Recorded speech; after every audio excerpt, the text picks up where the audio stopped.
Welcome to this week's Ask Charlie. I am bursting with excitement. Your feedback and your pre-orders for my book are just honestly totally mind-blowing.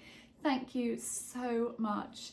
Your support and your messages mean the world to me. It's been such a daunting task doing this and going down the self-publishing route, and honestly, thank you from the bottom of my heart. It means the world to me. I am so excited to be bringing this book to you, and very soon it will be with you physically. It'll be posted out early December. So thank you very much for those of you that have pre-ordered already. I will leave the link to the book in the description of this video. If you would like to order a copy, do head over and do that. But today we are obviously in the kitchen, we are cooking. And actually it was one of you that got in touch, and I love your feedback, and they said, ooh, what about something really perfect for sort of autumn, winter, a venison casserole? And that is what we are doing. I phoned my butcher yesterday. I said, Leon, have you got any venison? And he said, no, but I can tomorrow, Charlie, for you. And I said, amazing. I'd like 1 kilo of diced venison, either shoulder or haunch. And that is what I have got from him. I went and picked it up this morning. I should have taken you with me, but I'm sorry, my head has been all over the place with the response to the book, so I didn't take you to see my lovely butcher, but I've got some venison here. Now, venison is so lean. It is a really great meat. I think it's totally underrated. It is really lean. It is really healthy. It has a lot less saturated fat. It is packed full of goodness, particularly if it is, wild and grass-fed. It has got, really amazing health benefits for a red meat. So do use it. Do try and cook this recipe. If you don't like venison, if you don't want to cook venison, you can just actually do exactly the same, but substitute the venison for beef. But trust me, it is a wonderful meat and lean and really packed full of protein. So it is a great alternative. Right, enough waffle. Let's start cooking. The first thing that we're going to do is make sure that our venison is at room temperature. Take it out of the fridge 15 to 20 minutes before using it. And then actually just using some kitchen roll, I am just going to just dry it off before we add in the flour. So I'm just there, like so, and then clean spoon, 2 tablespoons of plain flour. Let me just move you. Yep. Wasn't supposed to happen. Whoops-a-daisy. I've just said whoops-a-daisy too. Oh my goodness. Oh dearie dear. Right, 2 tablespoons of plain flour. Just sprinkle that over.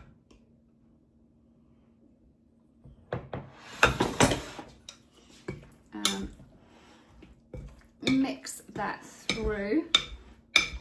So you want all of the meat just to have a light coating of flour. I'm also going to season this now with some pepper,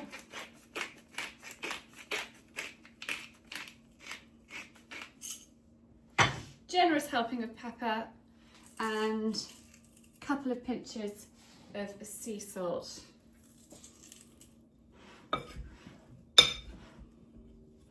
I'm using a large casserole pan and a good glug of olive oil.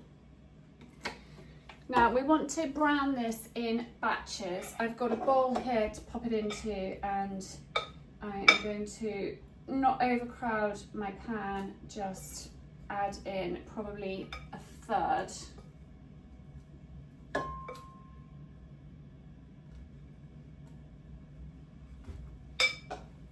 Using some tongs, be careful, don't burn yourself.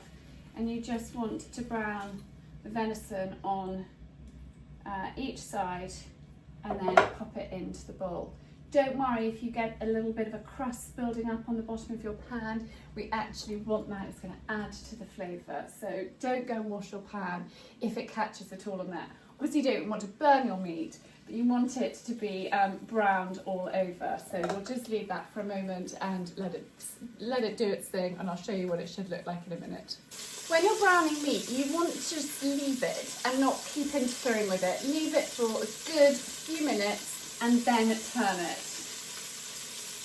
So it's, you see, just beginning to brown, and that has probably had about a minute and a half. So I'm just going to leave it that side down before turning it onto the other side. When you're cooking meat, you don't want to keep flipping it around. It's a bit like cooking steak. You want to cook it on one side, then you want to turn it and cook it on the other side, and then you want to take it off the heat.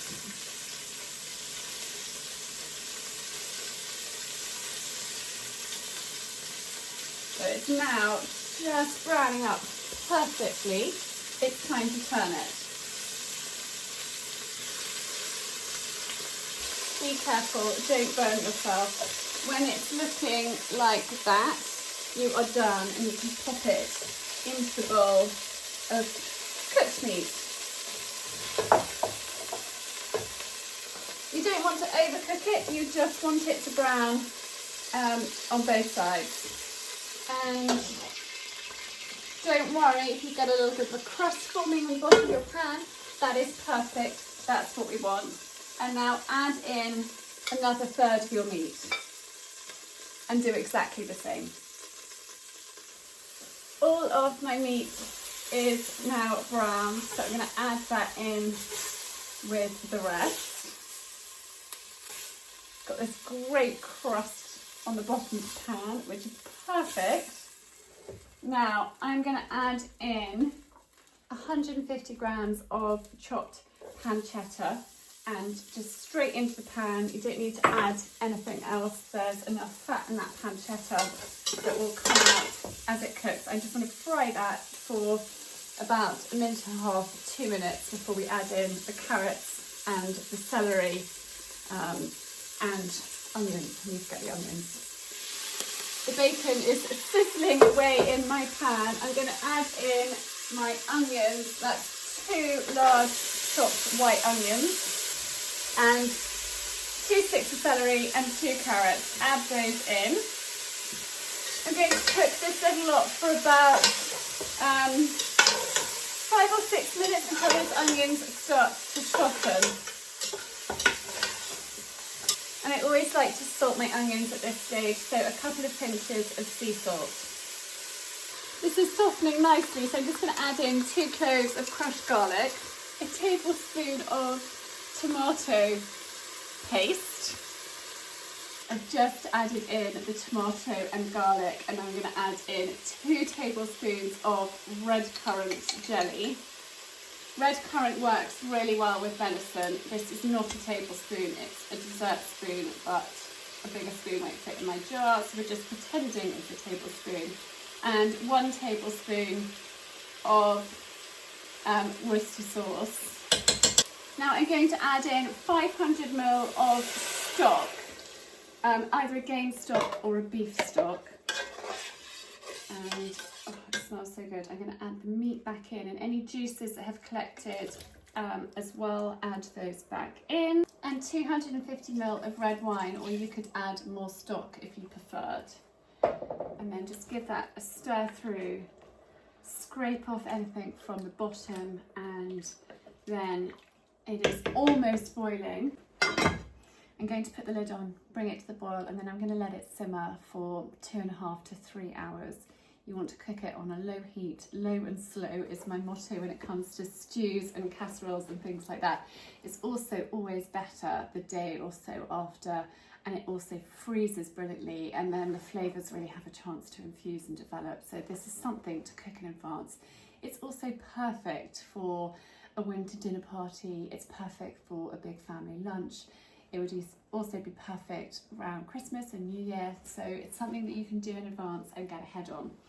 I can hear it's just coming up to the boil, so let's see, yeah, it's bubbling away nicely. I'm going to pop it into the simmering oven of my Olga.